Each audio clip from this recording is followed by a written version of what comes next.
Hi y'all, welcome to an artist talk today featuring Sarah Skogland, Fred Perlberg, and Ben Quinn. My name is Preston Douglas Boyer, and I curated this exhibition, California Love, opened here at Wienholt Projects, 5500 Wilshire. We opened May 16th, and the exhibition is running until May 30th. As you see behind us, one of Ben's star paintings and one of Sarah's flower paintings, and I'm really excited to hear Fred moderate this discussion between these two wonderful artists as far as their practices goes, and maybe some similarities and maybe some differences. So take it away, Fred. Thank y'all. Thanks, Preston. And Preston, thanks for curating such a great show. Aubrey, thanks so much for hosting it. And Sarah and Ben, thanks for putting up with me for the next maybe 20 to 30 minutes.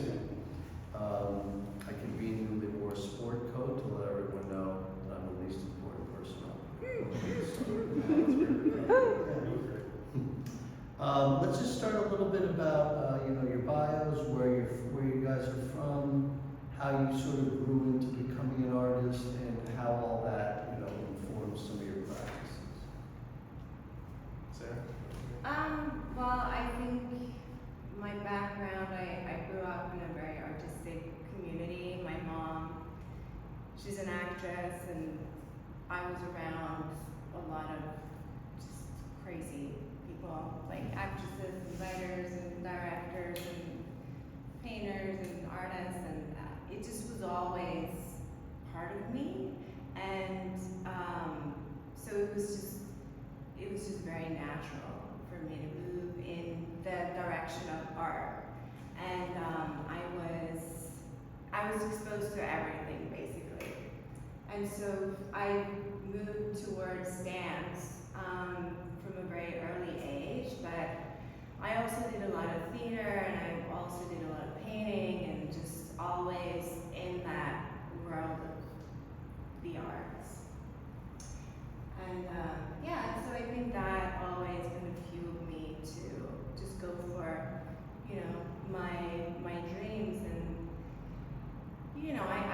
I had very little structure. I was highly dyslexic, so for me it's the most natural. It's what's the most natural for me to move towards something that is more free in a way. I'm from Dayton, Ohio, originally, which is a small city in southern Ohio. And I spent a lot of my youth getting high and walking around the forest, an enchanted forest, basically, where there is a witch's tower, a haunted witch's tower. So I've always been drawn to sort of spooky, esoteric ghost and alien type stuff, which is what a lot of my work is about, generally speaking. Been making abstract paintings. I guess I gravitate towards abstraction pretty heavily since I was a young child, splashing paint around. So I've been looking for something in the abstract as long as I've been alive, I guess. I moved to the Bay Area in 2014 for grad school, where I went to CCA for a master's in painting. I suppose a little more interdisciplinary, but painting in general. And I've been in LA for about 5 years now, still pursuing painting. Most of my own short. And so those early age experiences, and I don't want to date your marijuana use or anything, but as you were doing that coming of age, I mean, do you still find yourself having those same awe-inspiring experiences? Yeah, I do. Natural. I don't smoke weed anymore, but I do occasionally go visit my parents who still live in Dayton, and I still walk the same pitch black road that has the scary trees with the witch's tower and stuff. And I've actually used some of that photography and those experiences in a lot of my work and different bodies of work. So the experiences are still there, and I'm still sort of unpacking that, like the darkness, and then this is a little bit about the light. And even though I was smoking weed as a youth, the energy of the forest is still the same. What is it? I'm sure it was all good, wholesome fun, yeah. Yeah, it's great. That's great. And then you grew up just immersed around creative people, so Yeah. being expressive, being an artist is something that was just sort of almost ingrained in you. Yeah, and also I forgot to mention I'm actually from Norway. I grew up and I was born there, grew up there, and my father was a scientist, and so I'd go on expeditions with him up in the mountains, and so that I think that has a big influence on me also, and the way I paint. So just wanted to mention that.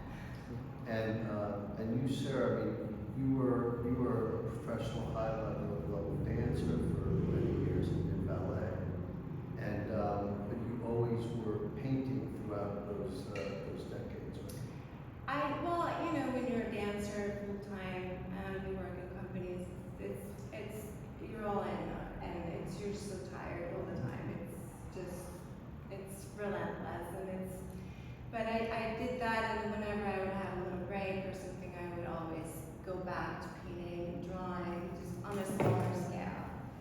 But you know, after 30 years of doing that, I just kind of was tired. I moved to LA from New York. I moved to New York when I was 18, and it was kind of wild. Wild times back then. But then in my early 30s, I came to LA, and I completely fell in love with this place. Like it just felt so good.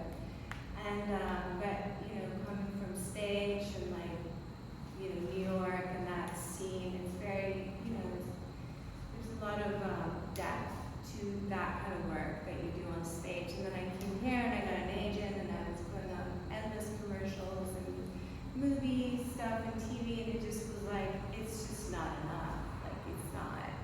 It doesn't give me what I need. So I always wanted to just kind of go through it with painting, and then that just made the push for me to just move on and move into painting, and I've been doing that for the last 10 years, like every day, pretty much. And yeah, let's move into you guys both, you know, have pretty unique ways of using materials with your painting process, how you build up a canvas. You know, Sarah, you have gesso and acrylic underneath the oil. Ben, you have you know wood glue and then watercolor in yours. Could you both talk about how you know those materials help translate you know what you want to achieve and why you use those materials? It's not wood glue, but it's PVA, which is basically white glue, just a clear acrylic adhesive. But materially, I've been using watercolor and glue and as the basis of everything for the past 7 to 8 years. What the glue does for me is the way I build the surface is there's a painting layer that gets isolated, that then gets a treatment of glue on top that sort of separates or isolates the layer so I can work on top of it without affecting what's underneath. Because watercolor is very soluble. So the glue, I mean, there's only 2 layers in this painting, but it might appear like there's more because there's a little bit of weaving happening with the color overlay. But I have another body of work called Nature Paintings, which is effectively like a small photo of a bug in the middle of a larger canvas, which has more of like a color field abstraction with watercolor and sort of softer things like charcoal that are still pretty delicate.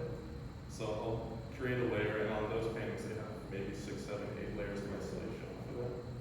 But the glue is resoluble with water, so the watercolor that I use is a happy accident initially, but now it's just become like a new painting substrate on top of what I'm currently working on. Like something I like I'll fix it and keep it, and then apply glue and sort of build off of it without affecting the layers underneath.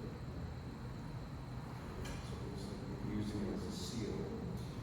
Yeah, it traps it in and yeah, isolates it. Yep. That's great. I love happy accidents. They're my favorite. I've been working with it for many years now. Yeah. No,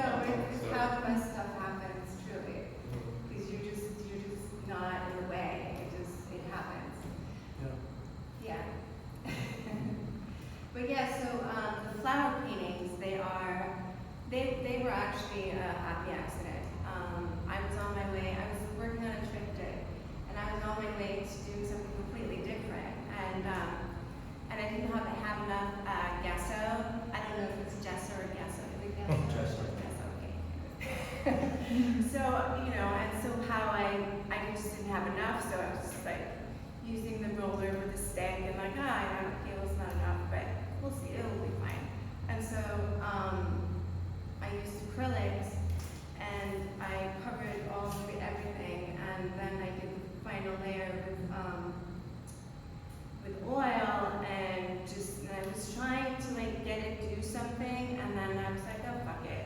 And I left it and I came back a few days later and I looked at it and I was like, holy shit. This is like, I had to really, really, really kind of step back and be brave, because I was going to do so much more to the painting, and that was an accident, and it was really, really a pleasant accident, because I realized that this is something that's been wanting to come through for a while, and I have to step out of the way to let it come out. So anyways, so then from there I was like, okay, well this is something I can work with, and I realized I was looking inside sort of the flowers, and that made sense to me, you know. So then I evolved that whole thing into, so how I work is that I work flat on the floor always, and I'll start with gesso, and I use a stick, and it's not perfect, it's not even. I don't like perfect things, so I like that there's unevenness. And once that is done, I'll move on to pouring acrylic paints. And depending on the color and what the painting needs, I'll do sometimes up to 12 layers of coming back to the painting every day, doing a new layer. And with some of the black ones, they only have 2 or 3 layers of acrylic paints.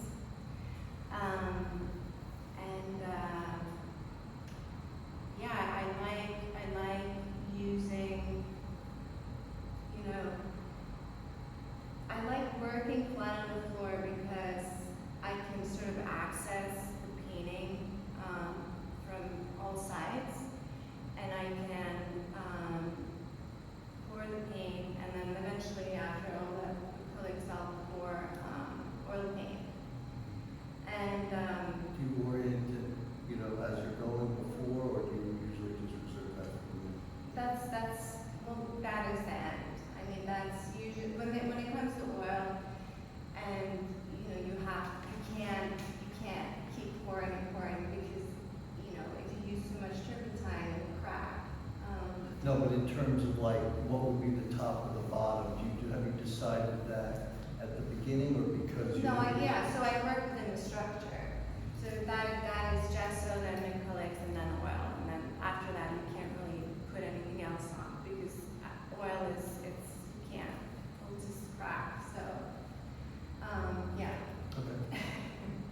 And I guess it's interesting. I mean, I consider you both to be, you know, either nature paintings or certain painters, but certainly working on things inspired by nature.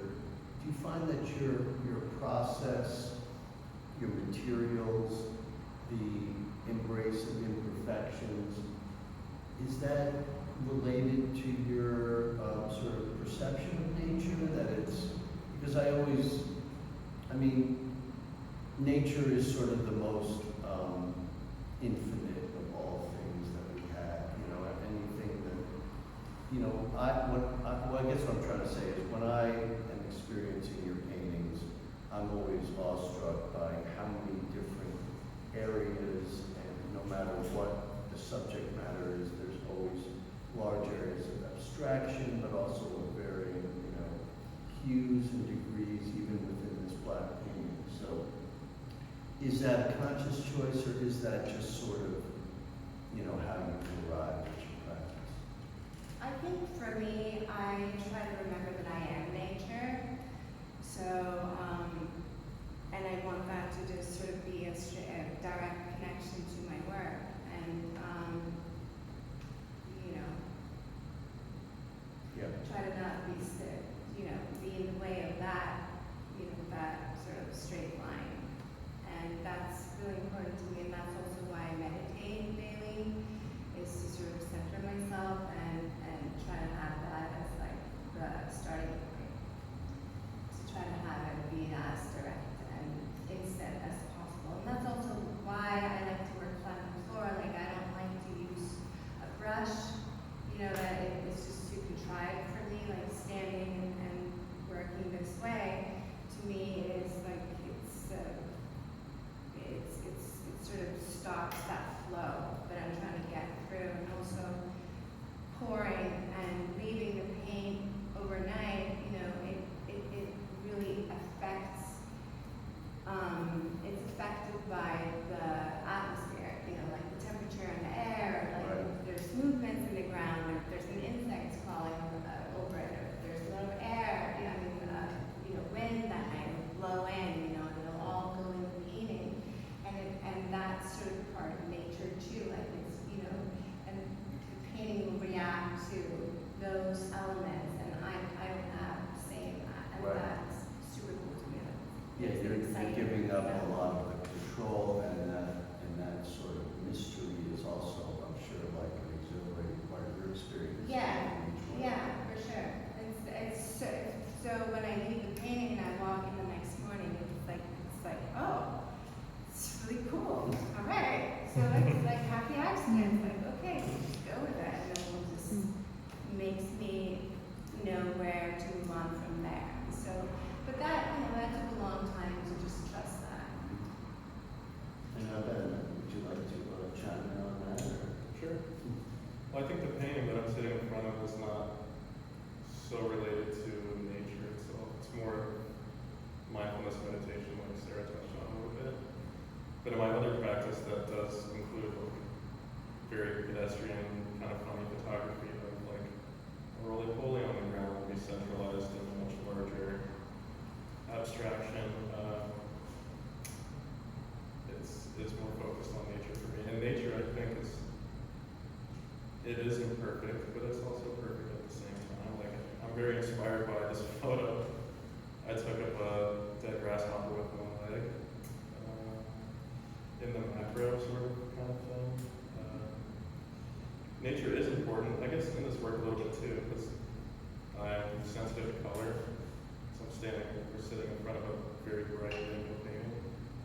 But I go on walks every day, and I take photos of flowers and ants and stuff every day.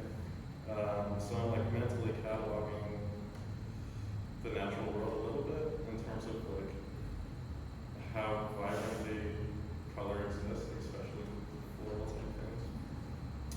But nature, for me, or what I'm interested in, is kind of like I said, the funny macro version, like almost like a stock image of a snail on a leaf is of interest to me. The forest itself. Zooming in, small insects or small parts of the world that often get overlooked, I guess. Yeah, that's inspiring. I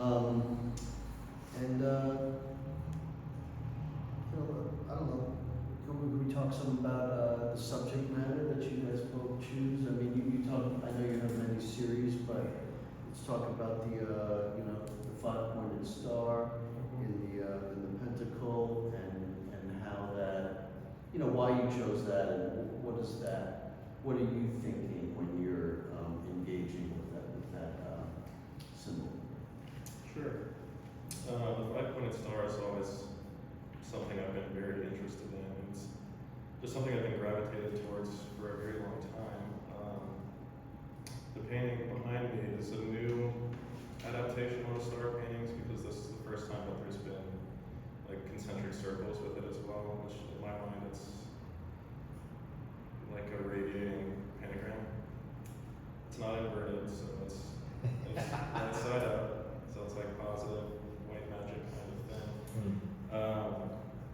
But the star is just something that's on my mind meditatively quite often. Symbolically, it means, I mean, a lot of things, but 5 points are the body, 5 points are Earth, the abstraction of the cosmos into this sort of universal symbol. And when I make these paintings, I'm making something for me to look into and something to think into, as opposed to have like an answer of like, here's the thought that I have and here's what it looks like. I'm more making something to gaze into, if that makes any sense. But they started out a lot less tight than this behind me. They started out a lot washier, definitely more abstract, with a little less form to it. And then as I just continued with the star, I'm not even sure where initially the inspiration came from. It was many years ago now, but they started getting tighter and expanding outwards even further, and the scale got bigger. The scale's important for me too. Like, this is a medium, large scale, but it needs to be expansive for me in general, for it to have the effect that I think I'm looking for. But yeah, it's meditative exercise, I suppose. And with the new painting, like the one behind me, I have a couple others in this series that has, one has more of like a tinted white palette, it's a little more like angelic, another one is like darker dusk sort of palette. Mixing colors for me for the rings is super important too. And I'm trying to surprise myself with it when I mix color. I don't want to do like, where I keep it, repeat it. It's got to be a little more off kilter. It's not actually repeated. It's only repeated a couple times in this painting behind me, but yeah, every ring I think is important. And I mix color pretty intentionally, but I'm also like trying to, I don't always want to know what I'm going to do next. I don't plan like, here's the palette, like I'm not sketching it out necessarily, even though this one has every color in it.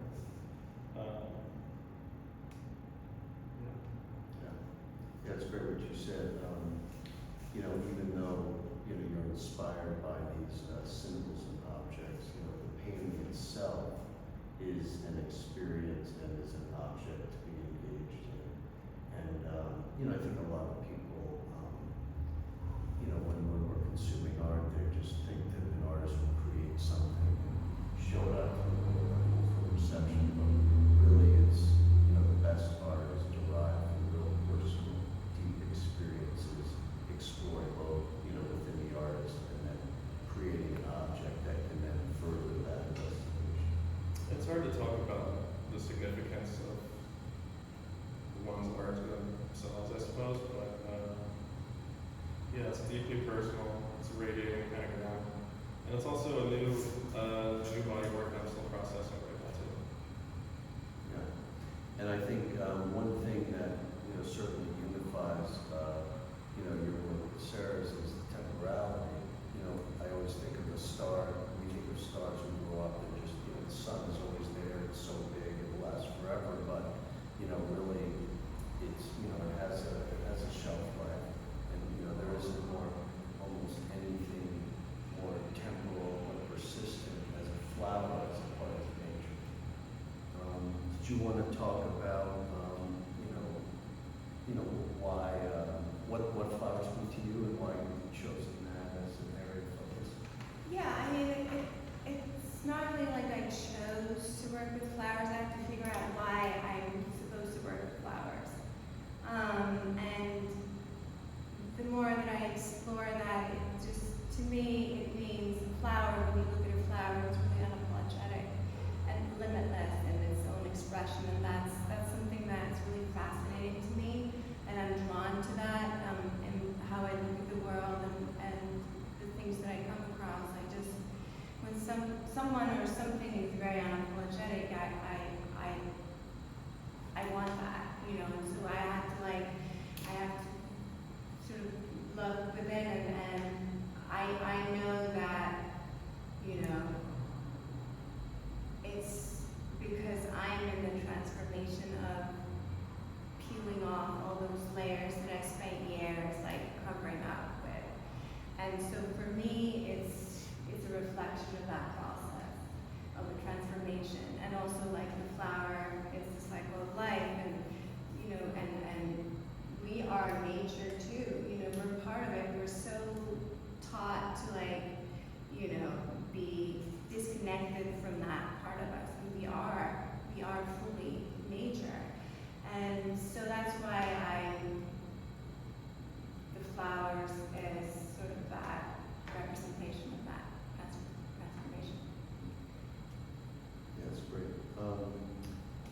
And one thing I always experience, especially with your works, but any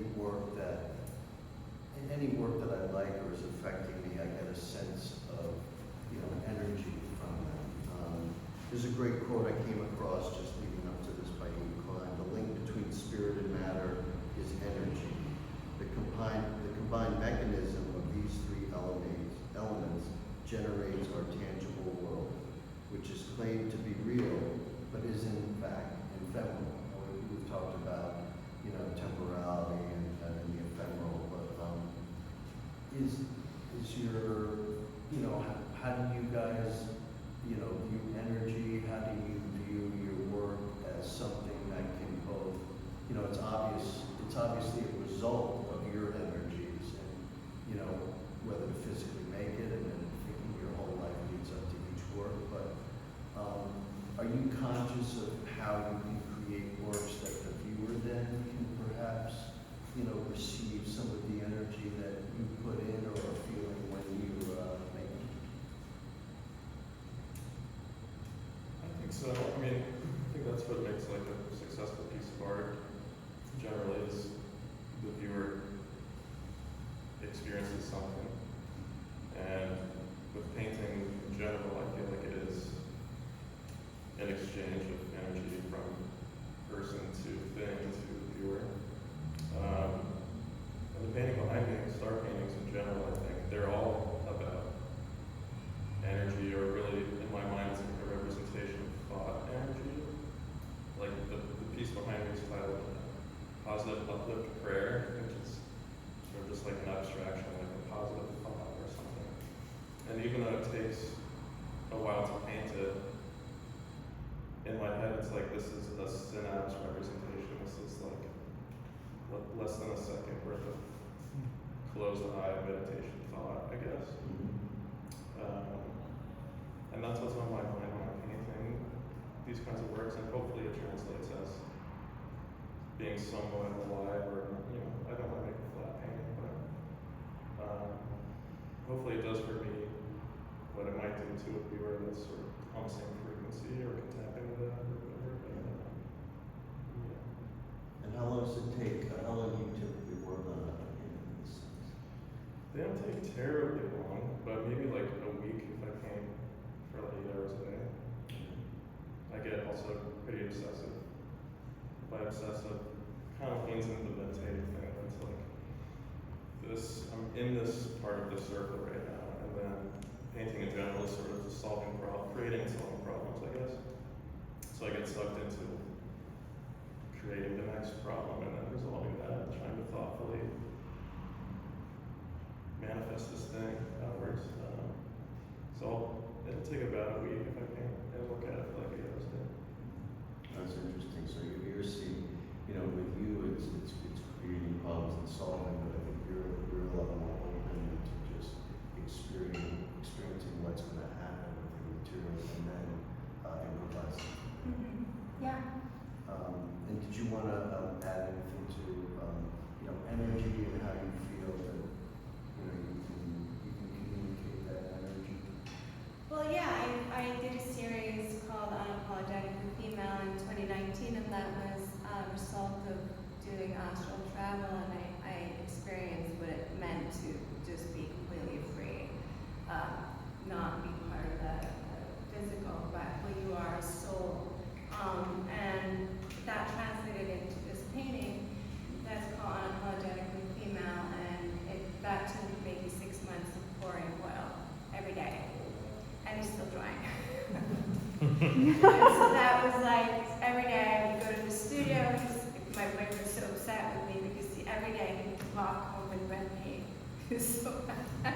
But anyway, so like I'd go to the studio, pour, and then wait and come back, hang it, drip, pour, wait, hang it, drip. So that went on for a long time. But yeah, anyway, so that sort of opened up that thing of like that, okay, well this is where I want to be, that sort of that energy, that direct link to being into the painting. And so the flowers, they are an extension of that movement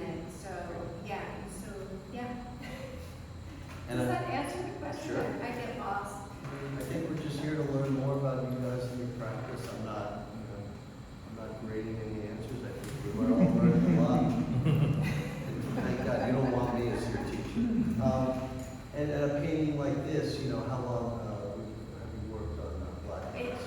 Well, I started, well, I did the other black painting, which is in the other room. That was part of the series before the black paintings, and I did that last summer. And there's parts of that that are still, it's dry, but it's still, I can see that it's still turning a little bit. But, you know, then I came back from Norway and I just wanted to do something a little different, and I did a few different paintings, and then it was all black. And I just want to work with black right now. And I think, you know, it is connected to the meditation practice, going deeper and deeper into core and, you know, listening less to what's, you know, all the influences that we are hit with daily. It's just so much, you know. And so that's interesting to me, to just try to just go as deep as you can, you know, and I want to translate that into the work. But to me, like the black paintings, there's so much light in them too. So, and that's what I connect to. Yeah, I think your work is a great, you know, deal just showing us, you know, how much variation there can be even within a single color or variations. We haven't talked about color. This is a nice segue. I know, you know, just from visiting your studio and seeing a lot of your work, you tend to work in usually either a monochromatic or a two-color system with just of opposing colors. And obviously, then you can see here that That's very much it, is it? yeah. So if you know, those are all conscious choices. To me, they, you know, there's within each choice, there's, you know, infinite possibilities. So I don't think, you know, neither one is limiting. But if you both would like to talk about, you know, how you think about color, why you choose to use the colors that you do, things like that, that would be good for us to hear.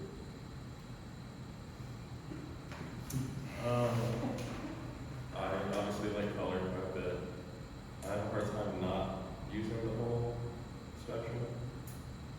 And I've thought about why I can't really pare it down a whole lot. And I think the only answer I really have is like I feel like the visible light spectrum needs to be represented. Like a rainbow kind of has to be in there, even in works in different series that are majority black, or it'll be like a tree that's painted rainbow or something like that. I just really want all the colors to be represented there in visible light.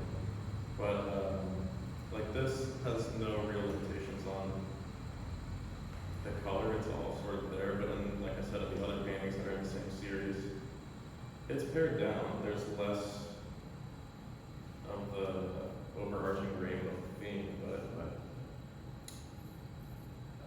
I can't get away from using it. I just really want it to be there. It feels incomplete to me sometimes. Is it like, you know, is it just because of, you know, those colors all exist in nature, and you want to, you know, show that? Maybe a little bit, yeah. They exist in nature, some a lot more than others for sure. But I don't know. I wish I could pare my palette down to two colors sometimes. I haven't been able to do that successfully, or in a work that feels like me, I guess. You, Sarah? Well, you know, for me, it's, I just like to explore, and to me, I want, and so within one color, there's so many colors within one color. So for me, I don't know why, it's just something that needed to be done. I had to do it. So, and this is how I feel with the blacks too. I've never really worked with black like this before. And it's super exciting, and every time it's a surprise, you know, and that's, if it's boring, and I'm not gonna do it, you know, if it's something, and when I feel that shift, I just go there.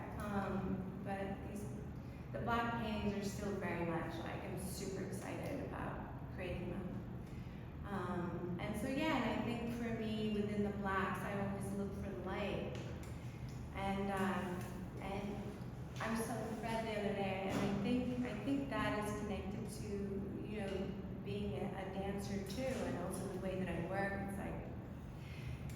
segment or a choreographed piece, it's always like the highlight of each piece. There's the light. You come up to the light somehow, emotionally, or if you're actually standing in the light.